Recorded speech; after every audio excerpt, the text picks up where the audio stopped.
Am I the asshole for keeping secrets from my grandma after she ruined my gender reveal? Context. A woman, expecting her first child after multiple miscarriages and failed adoptions, shared her pregnancy news selectively with close family.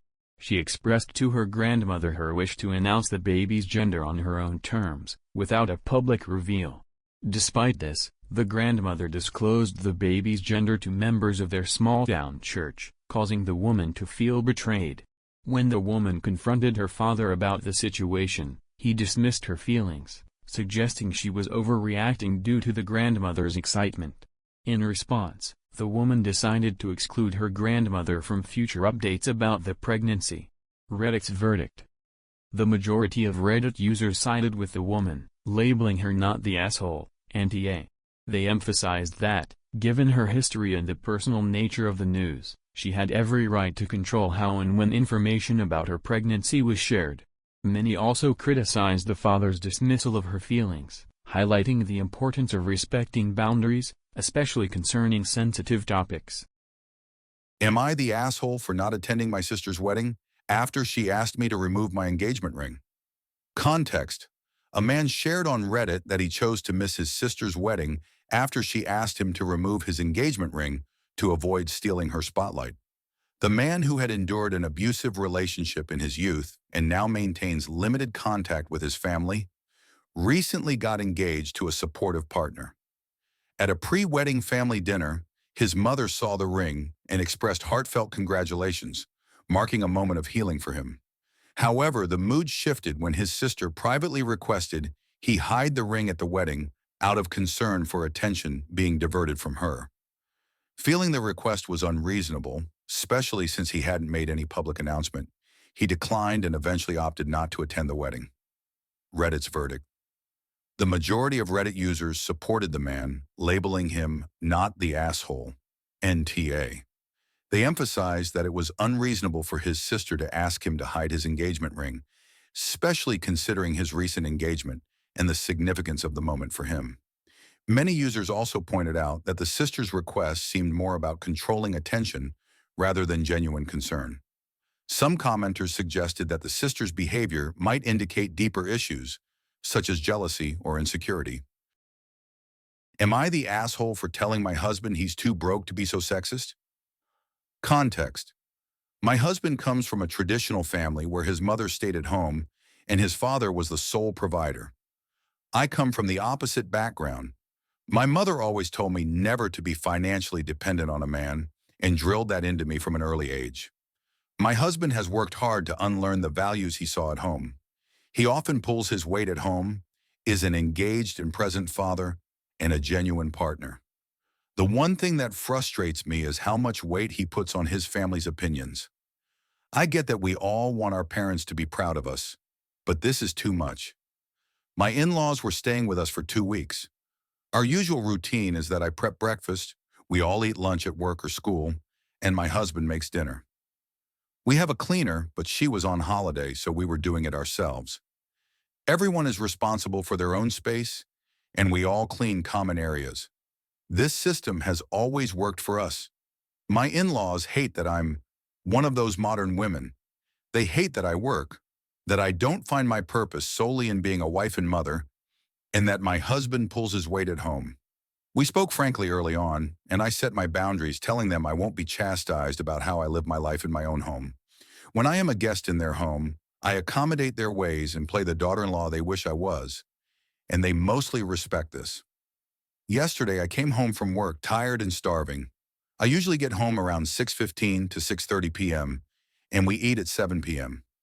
I said quick hellos and ran upstairs for a pre-dinner shower. When I came down, I went to the kitchen to help set up for dinner and found nothing ready.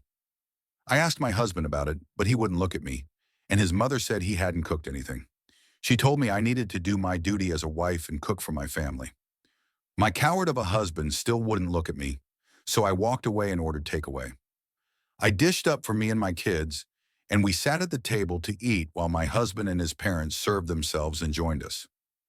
My mother-in-law kept going on about what was wrong with me and why I was a failure.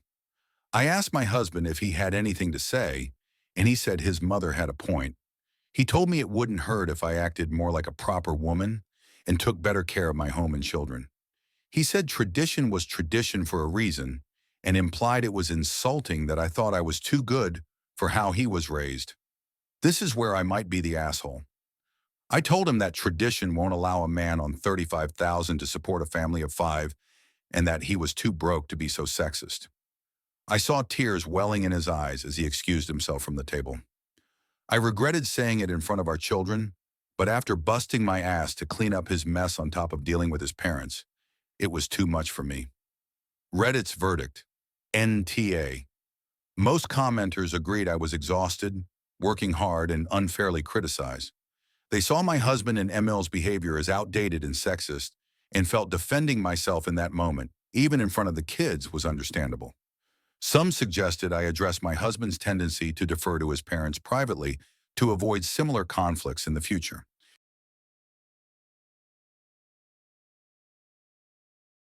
Am I the asshole for divorcing my husband and leaving him with the kid after finding out I'm not biologically the mom? Context: I can't believe my life has come to this. All I ever do is go out of my way to help others, but on the few occasions I need help, nobody ever comes through for me. I, 36F, have been with my husband, 35M, for a total of almost 10 years, married for 7. We had what I thought was my child by surrogate over 2 years ago, because after 4 years of trying to conceive with no success despite medical interventions, it turns out I am unable to carry a child to term. I had always wanted to be a mom. Devastated is an understatement regarding how I felt when I found out I have a medical condition that would make it nearly impossible to carry a baby to term. It was even more upsetting when I had to get a major surgery to remove uterine growths with the hope to increase fertility, and complications during surgery warranted a partial hysterectomy involving removal of my uterus only. I still had my ovaries, so we started looking into the cost of a surrogate. It is really expensive. My close friend since college, who'd already had 2 kids of her own, offered to serve as the surrogate for us to cut down on costs.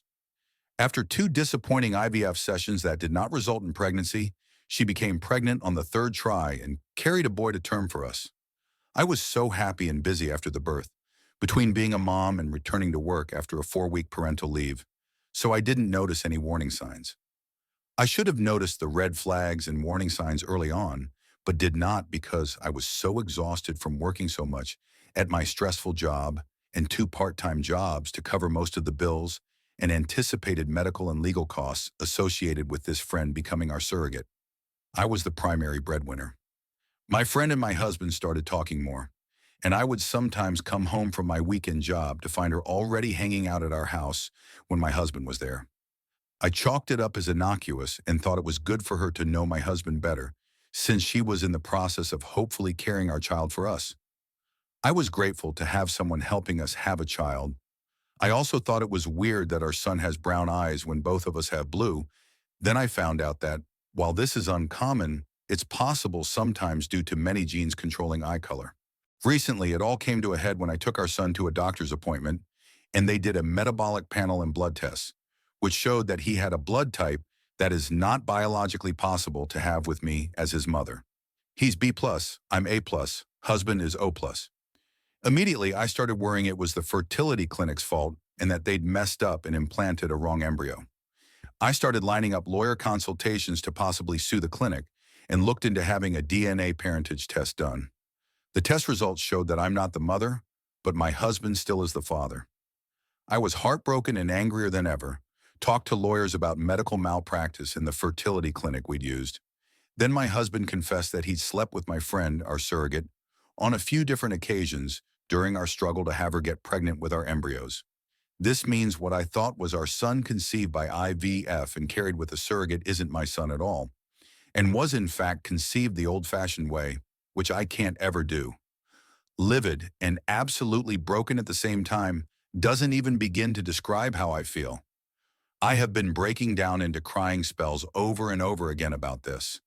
He claims he didn't ever think pregnancy could result because he pulled out, and he had always assumed that he was the reason for our earlier struggles to conceive, both before my hysterectomy and during the IVF insemination process with his friend.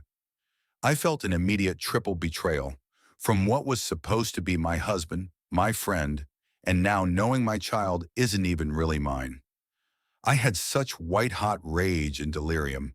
I immediately left home and stayed at a hotel for almost a week before asking my parents to let me stay at home for a while. I admit I left our son with him. I am now filing for divorce because he cheated and betrayed me in the worst possible way. I have also cut off my friendship with my friend, the surrogate, and feel afraid to trust anyone else now.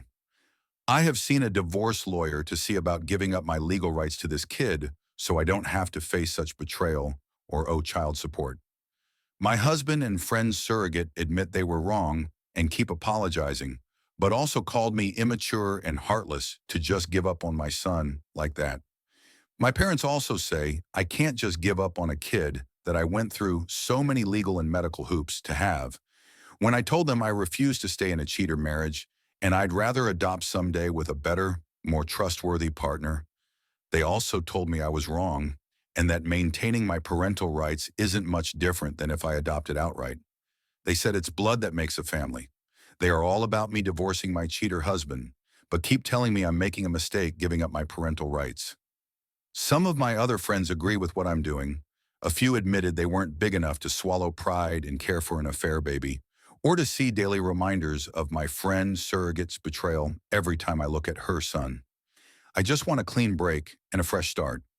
I'm also looking at relocating several states away. Reddit's verdict, NTA. Most commenters agreed that the betrayal I experienced from both my husband and my friend, surrogate, was extreme and traumatizing.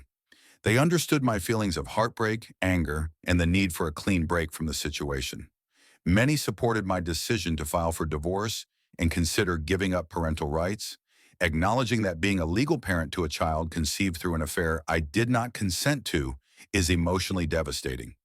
Some commenters suggested consulting legal and mental health professionals to navigate the complex consequences of giving up parental rights, while others emphasized that prioritizing my emotional well-being and future trust in relationships is valid.